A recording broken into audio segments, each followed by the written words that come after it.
What is going on, guys? Welcome back. Myself and Uche here to talk about some ongoing things right now in the NFL. First of all, very sad news to report as far as Marlon Humphrey's health. He has contracted the Rona. He mentioned this on Twitter.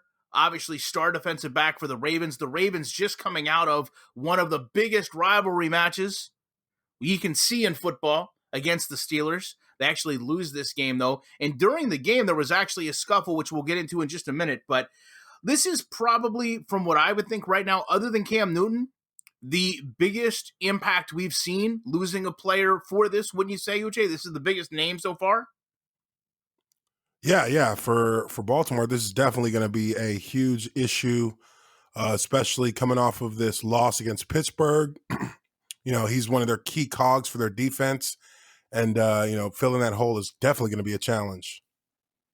Yeah, I would agree. And this is a game where I kind of mentioned to it, very, very physical games, always have been, always will be. We saw a sequence in this game where, and it's interesting because we just did a video going over the Wims ejection, which we'll probably put up tomorrow, given what's happened here. We saw, Peters get into a bit of a scuffle, and then on the sidelines, Matthew Judon actually gets into a altercation, just defending teammates, not very clear, just altercations happening. And it looks like he's being restrained by one of his coaches, and he's just trying to work free. And in the process of working free, his fist kind of connects an official, and then they come out and they say this was him intentionally punching a referee. But I really didn't see it that way. It seems like a lot of times there's incidental things that happen when referees go in, and I don't even know why they go in to separate players. I feel like that should be other players because they're much better protected. The things can happen. Players can even fall down. And it just seems like one of those strange things that this is what gets a player ejected, but there was so much physicality beforehand that didn't really do anything in the scheme of the game in terms of players getting removed. Yeah, this one's a little bit weird, a little bit unfortunate for Judon, because if you're looking at the clip of the altercation, you can tell that he's being held by his arms, as this whole little scuffle comes to an end. He's trying to get himself free, so he a little bit dramatically rips his arm from, one of the staff on Baltimore behind him. And with that momentum, his arm goes forward and it makes contact with the referee. Now, the referee is shocked by that. So he immediately points at Judon and, and lets the flag go. But, if you're really taking a good look at it, the contact was absolutely accidental. There wasn't even any kind of aggression towards the referee being shown. It's just unfortunate that he pulled his arm with such a kind of fierce snap that momentum carried forward in front of him, and his open hand completely ends up making contact with the extended arm of the referee. So it wasn't even a situation where he was even really giving the referee any kind of attention. He was just trying to free himself from being restrained from behind. But referees have to get into these little things, because when you see the referee in the middle of the scrum, that is going to eliminate and deter the player from doing anything extra. Because if you do make contact with the ref, that's an automatic ejection. So this situation did unfortunately result in that for Judon. But I really think he could appeal any kind of fine or potential suspension that may come with it, and he would have a decent shot, I would think, at getting that rescinded. Well, let me read to you his statement that he put out last night. He says, "I would never intentionally make contact with an official. I was attempting to free my arm as I was being held back, and I inadvertently contacted the official's arm. My emotions were running high in the moment, and I take full responsibility for what happened. I need to do a better job of keeping my cool and not doing anything that negatively affects my team. Now, this is interesting because we actually did a video before where you talked about this is something you want to see. Players want to stand up for each other, even if they're not involved, come over, defend a teammate, especially in terms of physically what had happened with Marcus Peters. I feel like he had every right to go over there and defend a teammate.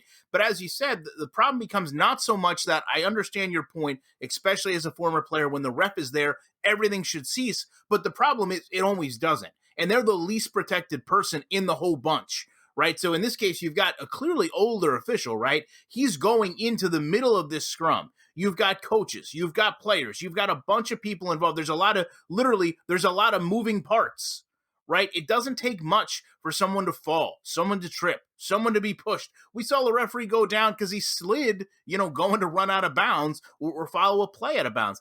I don't understand why they put themselves in the middle of this. I'm not saying don't go in there and try to deter people or try to de-escalate the situation. I'm saying why would you intentionally, walk into the middle of what is, kind of a firefight to a degree, and then be, like you said, I mean, this guy deserves some type of, Emmy. Just be absolutely, mortified that you got contacted in this pile. Like, dude, it's going to happen. Like, you're literally asking for it to happen walking in there. And just because it's an automatic suggestion in the rule doesn't mean that the referee isn't, I don't want to say he's encouraging those things to happen, but he's certainly doing things that are going to make it happen much more commonly, right?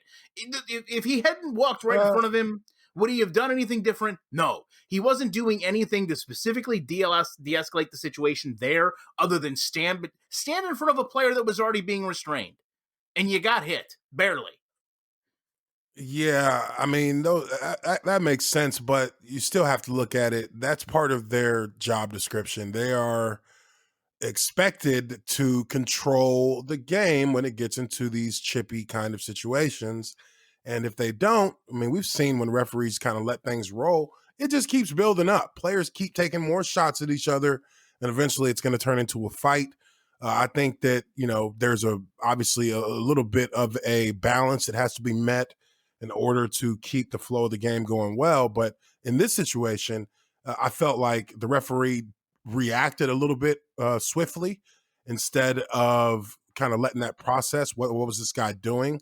Because there wasn't, that Judon wasn't actually addressing the referee in any way. The referee was just in the mix, and as things were being, simmered down, he got contact made with them. Now that's, again, I think it just kind of boils down to the rule of it with the NFL. The NFL, uh, at least in the initial reaction, is always going to eject anyone who touches a ref. Doesn't matter. After the fact, when the money situation comes into play, then you guys can figure it out. And if there's any kind of evidence that it wasn't contact that was intentional, or if it wasn't contact that really, was an action toward the referee, then there's a chance to get it rescinded and to get that, squared away so that the player doesn't lose out on the money side. But in game and in real time, it's going to be an ejection 100% of the time. I'm going to put up an image of the moment his hand hits the official's arm. And in this frame, you can see Peters to the left, hands down, arms down, Clark to the right, arms down. You can see at least one coach full arm extension to hold the bench back, which is not pushing back, and another assistant coach holding back a Ravens coach, to be clear, holding back a Steeler. So you have, in this one frame, 4 Ravens, including the coach that's holding back, Judon would be a 5th. And you have a referee standing just unbalanced in the middle of this. Like that's my whole problem. Why is he in there, right? If he's in there to try to de-escalate a situation, there's 4 or 5 other Ravens there, dude. You're not even coming between him and the Steeler that he's standing right beside. You're just standing there as he tries to come free. It doesn't make a lot of sense. Listen, if somebody intentionally hits a referee, throw him out for the season. I don't care. But at the same time, when you walk into those situations, I think you have to have some leeway of, you're gonna get hit. This is in no Well, I way feel like intentional. if you know it's accidental, then know that it's accidental. That's where I think the issue is. If the referee knows this is an accidental contact, he's not actually coming after me. His arm is hitting me, but it's not him trying to hit me. They got to be able to recognize and disseminate between that and an actual action against them, because in those situations, yeah, it's very heated, it's very in the moment, and sometimes incidental contact can happen. And I think that the refs that have been in the league for a long enough time understand that as well. So if you're being honest about it, you have to take that into consideration. And again, I think this was more of a reaction than an actual full processing of what was going on and whether or not it was a malicious contact or not. Yeah, but it seems like they never actually do that process. Remember when Kelsey got thrown out for throwing his towel at a referee? I remember a receiver like took a swipe in the air asking for a penalty to be called, and it barely nudged the referee's hand, and he got ejected. They never seem to have that leeway. It always seems to be the moment you hit a referee, it's over, and it does not matter why. Well, I mean, Kittle threw his towel at the ref. I mean, that's the same thing, kind of. So yeah, you're gonna get ejected for that. That's an action at a referee, a negative action at a referee because you're upset that they made a call.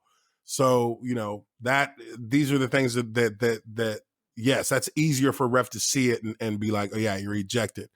But again, I think that for it's not going to be the same way with every ref. Some refs have probably had contact made with them on accident and they realized it was on accident and they didn't do anything.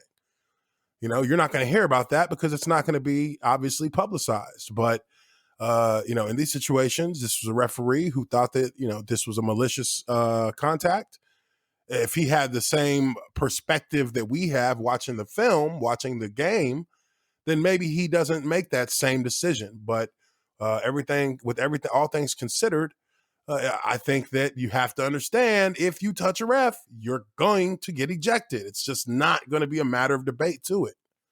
I think after seeing our perspective of it, he needs to just set the refereeing to the side and go try to get involved in some action movies, because this guy has a future at selling, maybe professional wrestling. He really sold a punch to the most highest degree. I mean, you would think that he got hit.